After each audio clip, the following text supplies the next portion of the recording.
وقتی یه روز نمیری مدرسه.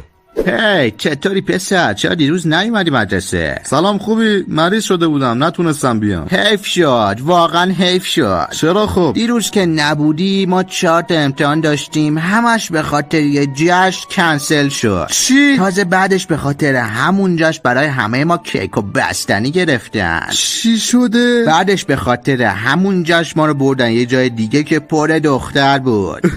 چه غلطی کردم نیومدم. تازه بعدش به خاطر همون جشن تتلو اومد برای ما کنسرت گذاشت. تتلو که دیگه نمیتونه بیاد ایران. چرا به خاطر همون جشن تتلو اومد یه ساعت اجرا کرد بدون هیچ مشکلی و رفت. گن بذارم به این جان. تازه بعدش به خاطر همون جشن تمامی نمره ها رو بجز کسایی که غایب بودن و 20 کردن. حتی از منو؟ نه دیگه، فقط کسایی که حضور داشتن. 120 نفر حضور داشتن بجز تو. از زندگی ناامید شدم. نباید به من میگفتی. این که چیزی نیست. تازه بعدش خفه شو دیگه پدر سگ.